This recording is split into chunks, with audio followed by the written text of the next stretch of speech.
आप सभी का इस क्लास में स्वागत है। इस क्लास में रेलवे ग्रुप डी एग्जाम के लिए रीजनिंग के कुछ बहुत ही महत्वपूर्ण और शानदार क्वेश्चन को इस क्लास में सॉल्व किया जाएगा और आपको यह भी बता दिया जाता है कि रेलवे ग्रुप डी के प्रीवियस ईयर एग्जाम में जिस प्रकार का रीजनिंग का क्वेश्चन पूछा गया था, या हम यह भी कह सकते हैं कि जो रीजनिंग का लेवल या पैटर्न था, सेम वही पैटर्न या लेवल इस क्लास में रखा गया है।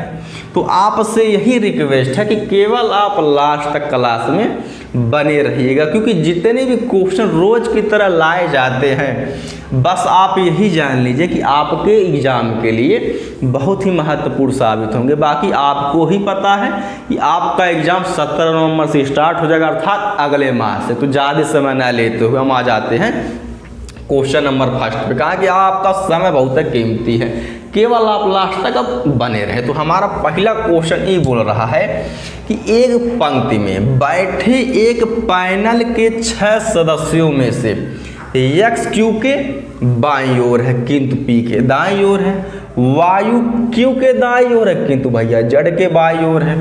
अब आगे बोला है कि जड़ आर के बाईं ओर है, छोरों पर कौन से सदस्य है। अब एक बात, हमारे जो भैया क्वेश्चन की जो स्टार्टिंग हुई है यहाँ से हुई है। अब हम करते हैं क्वेश्चन को सॉल्व। अब यही बोला है कि एक्स क्यू के बाईं ओर है। अब एक बात, अब एक्स भैया जो अगर क्यू के बाईं ओर है तो कहने का मतलब यह है, पहले हम दाहिना और बायां समझ लेते हैं, वही बहुत आराम से। जैसे कि अब सपोज दैट ये जो मेरा फेस या जो ये मेरा चेहरा है, ये मेरा दाहिना हाथ है, ये मेरा भैया बायां हाथ है। अगर ये मेरा दाहिना हाथ है तो भैया ये क्यू का भी ये दाहिना हाथ, या हम यह भी कह सकते हैं क्यू का भैया ये दायां छोर होगा। अब उसी प्रकार से अब क्यू ही नहीं, कोई भी व्यक्ति बैठेगा तो उसका ये दाहिना छोर या भैया दाईं ओर होगा। ठीक, अब उसी प्रकार से ये मेरा भैया बायां हाथ है तो क्यू का भी भैया बायां छोर होगा या बाईं ओर होगा। अब हम आ जाते हैं क्वेश्चन के सॉल्यूशन पे। अब यही बोला है कि एक्स भैया जो है क्यू के बाईं ओर है।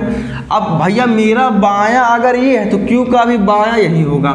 अब एक्स को यहाँ पे बैठा देते हैं, क्योंकि यही तो बोला है कि एक्स क्यू के बाईं ओर है। अब आगे बोला है किंतु पी के दाईं ओर है। अब एक बात, किंतु परंतु लेकिन ये हमेशा आता है पहले व्यक्ति के लिए, अर्थात पहला व्यक्ति यानी कि ये आया है भैया एक्स के लिए। अब यही बोला है किंतु पी के दाईं ओर है, यानी कि जो एक्स भैया है वह पी के दाईं ओर बैठे हैं। अब दाहिना भैया ही मेरा है, अर्थात कहे का मतलब ये है पी को बैठा देते हैं यहाँ पे, यानी कि ये जो एक्स भैया हैं पी के दाहिने ओर है, यानी कि पी का दाहिना आप दे सकते हैं। ठीक, अब आगे बोला है वायु क्यू के दाईं ओर है, यानी कि जो वायु भैया है क्यू के दाईं ओर है।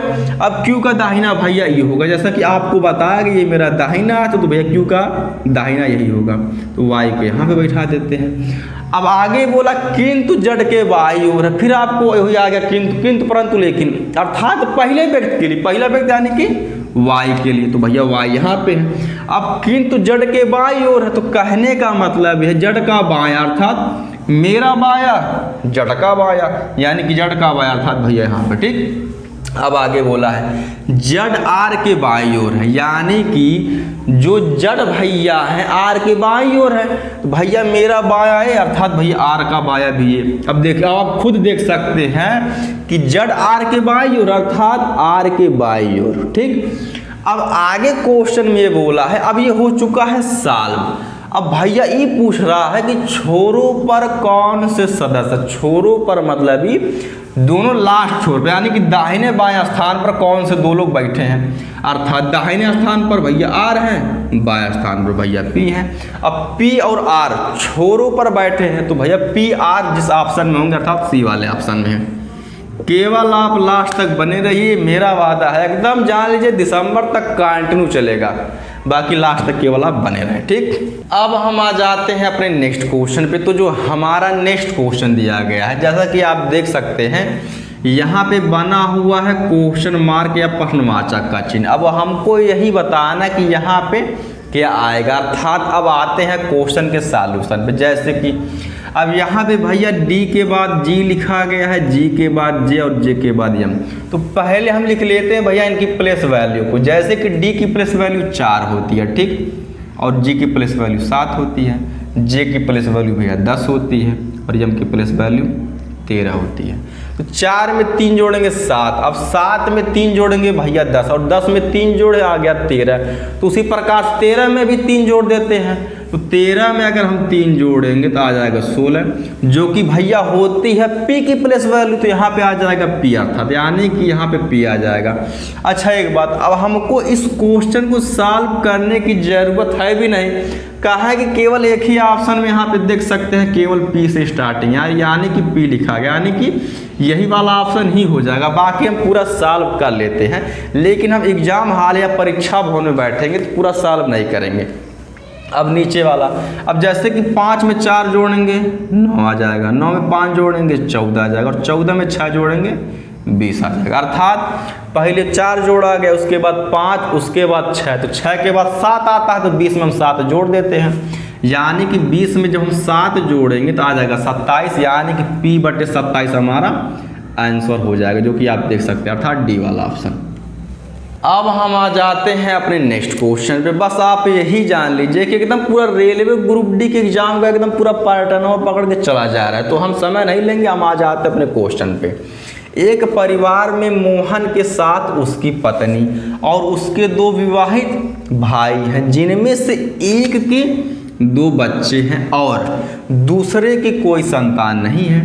परिवार में कुल कितने सदस्य हैं? तो हम जान लेते हैं कि परिवार में कुल कितने सदस्य, अब यही बोला है कि मोहन के साथ उसकी पत्नी, अर्थात भैया मोहन एक प्लस उसकी पत्नी, यानी कि हो गए अभी 2 लोग। अब आगे बोला है और उसके 2 विवाहित भाई हैं, जब 2 विवाहित भाई हैं तो 2 और जोड़ देते हैं, लेकिन दोनों की शादी हो गई है, कहा कि ये तो बोला है कि 2 विवाहित भाई, तो भैया 2 पत्नी भी होंगी, तो इसको भी जोड़ देते हैं, यानी कि अभी हुए हैं टोटल 6 लोग। अब आगे यही बोला है अगर शादी हुई है तो भैया बच्चे भी हुए होंगे, लेकिन आगे यह बोला कि जिनमें से केवल एक व्यक्ति के 2 बच्चे और दूसरे की कोई संतान नहीं है, यानी कि केवल 2 बच्चे हैं, तो भैया 2 इसको भी जोड़ देते हैं, 6 तो 8 हो जाएगा। काहे कि जो दूसरे व्यक्ति की जो शादी हुई है अभी उसके कोई बच्चे नहीं है, जो कि आप क्वेश्चन में देख सकते हैं, अर्थात केवल 2 ही जोड़ देंगे, यानी कि 6 तो 8 लोग, यानी कि परिवार में कुल कितने सदस्य हैं? कुल 8 सदस्य हैं, यानी अर्थात बी वाला ऑप्शन। अब हम आ जाते हैं अपने नेक्स्ट क्वेश्चन पे। तो जो हमारा नेक्स्ट क्वेश्चन दिया गया है, 10 छात्रों का एक समूह आपस में एक दूसरे से हाथ मिलाता है, कुल कितनी बार हाथ मिलाए गए? पहली बात तो यह है कि यहाँ पे जो यन का मान दिया गया यानी कि 10 दिया गया है, क्योंकि यही तो बोला है कि 10 छात्रों का एक समूह। अब इसका एक हम ट्रिक कह सकते हैं या हम एक कह सकते हैं भैया फार्मूला होता है, लेकिन हम उसको हम रटेंगे समझेंगे। अब कैसे समझेंगे, हम आते हैं भैया। अब एक बात, यानी कि यन, उसके बाद ब्रैकेट में यन -1। अब जैसे कहने का मतलब है ना कि हाथ मिलाने के लिए 2 लोग चाहिए, तो इसको हम 2 से कर देते हैं डिवाइड। अब यन का मान 10 है तो यहाँ पे 10 भैया रख देते हैं। अब मल्टीप्लाई भाई कहाँ की है? ब्रैकेट में, तो 10 में से 1 घटाएंगे आ जाएगा 9, फिर इसको हम 2 से डिवाइड कर देते हैं, यानी कि 2 करना 2, 2 5 10, 9 5 45, यानी कि कहने का मतलब ये है कि कुल 45 बार हाथ मिलाए गए, जो कि ऑप्शन नंबर हमारे डी में मौजूद है।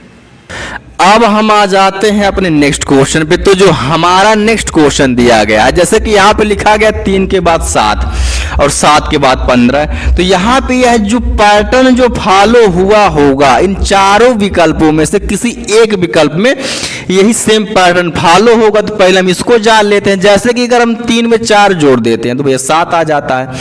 अब उसी प्रकार से 7 के बाद 15 लिखा गया, तो 7 में अगर हम 8 जोड़ देंगे तो 15 आ जाएगा, यानी कि अब इसी 4 का 2 गुना 8 आता है, यानी किसी 8 को जोड़ दिया गया। तो यही सेम पैटर्न हम देख लेते हैं किस विकल्प में फॉलो होगा।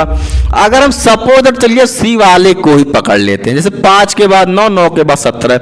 अगर हम 5 में अगर हम 4 जोड़ देते हैं तो भैया 9 आ जाता है, और 4 का 2 गुना 8 होता है, यानी कि 9 में अगर 8 जोड़ देंगे तो भैया 17 आ जाएगा। अर्थात कहने का मतलब है कि सी वाला ऑप्शन सही हो जाएगा। कहा है कि सेम यही पैटर्न इस वाले विकल्पों में फॉलो हुआ है।